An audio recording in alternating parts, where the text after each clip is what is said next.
So there's a lot of controversy in Game Awards land right now as the frequently asked questions page of the Game Awards website was just updated and it confirmed that DLC can be nominated for Game of the Year. Coming directly from the website here, are DLCs, expansion packs, and remakes remasters eligible? It goes on to say the Game Awards aims to recognize the best creative and technical work each year, irrespective of the format of that content's release. Expansion packs, new game seasons, DLCs, remakes, and remasters are eligible in all categories if the jury deems the new creative and technical work to be worthy of a nomination. Factors such as the newness of the content and its price/value should be taken into consideration. So, I fucking hate this. I don't like this at all. And I know a lot of people are probably sitting there like, who the fuck really cares?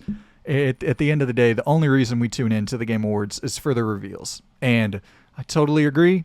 I probably wouldn't watch the show either if it wasn't for the new announcements. But that's from our perspective.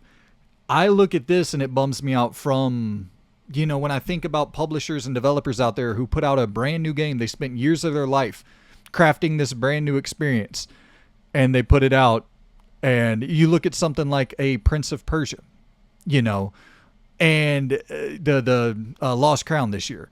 You look at something like that, and that is a game that would massively benefit from being nominated as Game of the Year, to be one of the 6 final games selected for Game of the Year. That would be a massive boost to that game sales. An award show that attracts hundreds of millions of viewers each year. And a game like Prince of Persia: The Lost Crown that underperformed and could maybe see some long legs similar to how Control did in 2019, where it was nominated for Game of the Year. It started off, it wasn't a commercial hit right out the gate, but it had really long legs as it was nominated for Game of the Year at the Game Awards. IGN gave it their Game of the Year. And so having hundreds of millions of eyeballs on this game and it being in contention to be one of the 6 best games of the year, that's going to be appealing to people to be like, maybe I should check this out if they passed up on it. And when you have 100 million people tuning in to hopefully see the next GTA 6 trailer or whatever the fuck, and they just happen to lay eyes on a Control or a Prince of Persia: The Lost Crown, and it doesn't even necessarily have to be, and I don't want to make it sound like it should be a charity case. It shouldn't be a charity case. You should have the merit to stand on your own to be like, yeah, we deserve to be here. But that's my whole thing, is I think that those games deserve to be there more than a Erdtree or more than a Phantom Liberty, because it's a brand new experience. It's not building off of, it's years and years and years of development time opposed to a year or 2 years after the release of a game. Here's your DLC.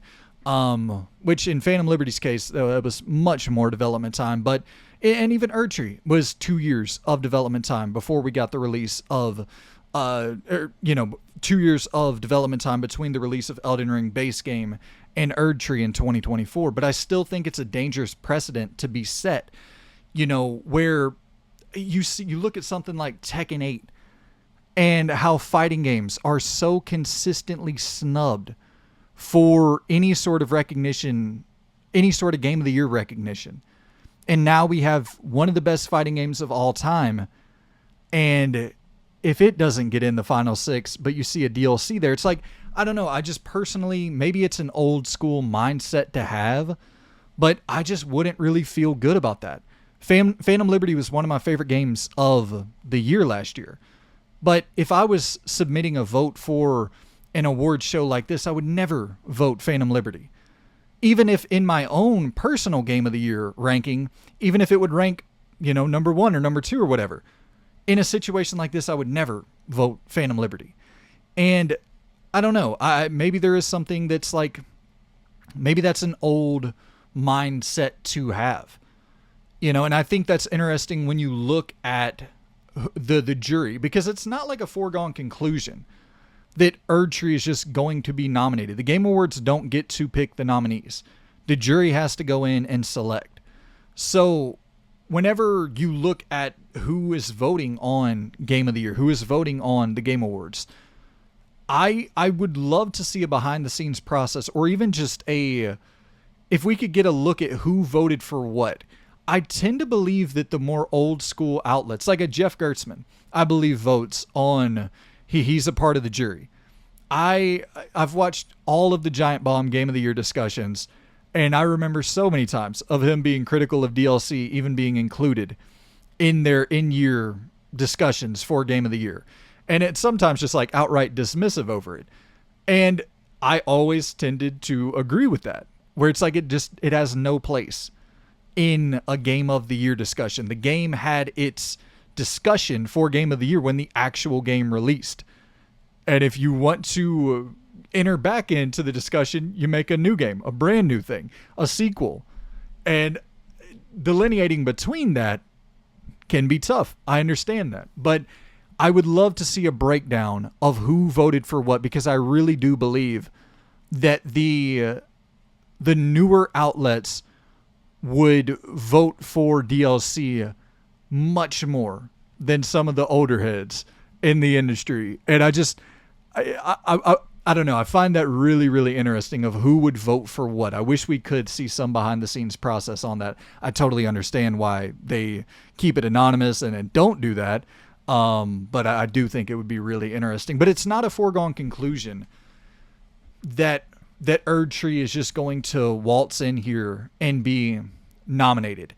However, I do think that it is a foregone conclusion that if it's not nominated, that no DLC will ever be nominated for Game of the Year. If it's not Erdtree, nothing will ever be nominated.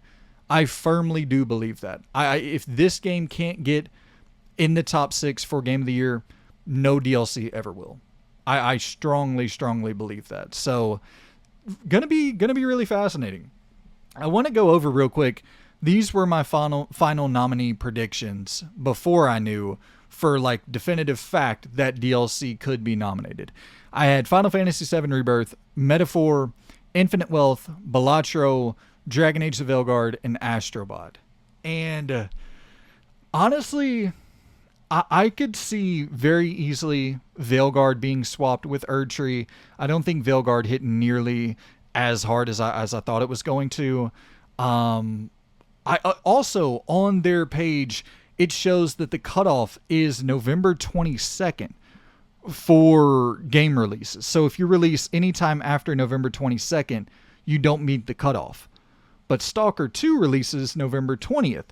So technically that would meet the cutoff. Kind of comes down to if critics had enough time to play the game. But I could definitely see Stalker 2 slipping somewhere in there if it's not really, really buggy at launch. I think that Balatro and Dragon Age of the Veilguard are my two that I could definitely see being kicked for something like an Erdtree or something like a Stalker 2, which I didn't know that Stalker 2 was eligible. So this is a fucking tough year. There's a lot in there that I could kind of see being swapped around. A Black Myth Wukong, an Animal Well, a Tekken 8 like we talked about, a Lost Crown. There's a lot in there. Silent Hill 2.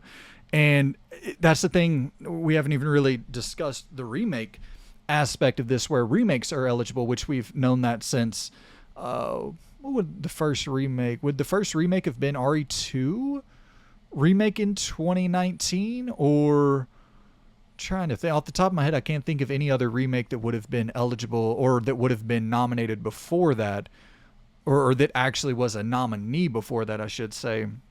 But yeah, I do think that it's I feel similarly. I feel less passionate about remakes than DLC. Like I'm more okay with something like a Rebirth being nominated for Game of the Year than I am with something like an Erdtree. But I think it's the same exact point that you can pretty easily get to, in my opinion, is just that, yeah, do a best remake remaster category and don't allow for remakes or remasters to be nominated for Game of the Year. Like, simple, done, move on.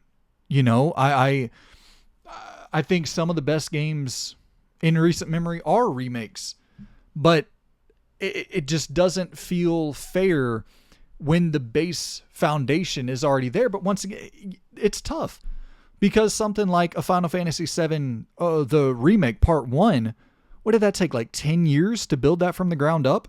And to say that, I mean, that's kind of its own brand new game, you know? And maybe you make the distinction between Remake should be nominated, but Rebirth shouldn't be. But Rebirth took 4 years to develop as well. A fully fledged, you know, new experience, new world environments, new mini games, new story. Like, it's tough, but I do think the easy out would be just to have a best remake remaster category, you know, and allow for, you would definitely have a situation where that's going to favor remakes over remasters, but like, shouldn't it? You know, like, just being nominated, if you're a remaster, should be a win in and of itself. But remakes should be valued over remasters in that comparison, I would say. Much more work went into it. In most cases, you definitely have some dog shit remakes out there. And then you have games that look a lot more like remasters than remakes that call themselves remakes. It's a tricky situation, but I do think just the easiest answer for all of it is to have a best DLC category, best DLC / expansion category, and a best remake / remaster category. And this whole thing, controversy out the window. But we would all find something new to bitch about. There's always something to complain about, and we would definitely take full advantage to bitch about it. But I'm interested to hear what you have to say down in the comments below about this. Do you think DLC should be eligible for Game of the Year? Hit me in the comments down below, man. And remakes as well. Do you think remakes should be allowed? What is your line in the sand between remakes, DLC? Do you think one should be eligible but not the other? And yeah, I want to hear your full thoughts on all of this. I find the conversation interesting. At the end of the day, like I said, I'm there for the announcements. I find predictions and all of that shit fun, but really the reason we're all there is for the announcements. Just kind of bums me out. I'd be really bummed to see DLC take the spot of a new game and, you know, these developers not be able to potentially have longer legs on their games. So that's my full thoughts on the thing, man. Let me know yours down in the comments below.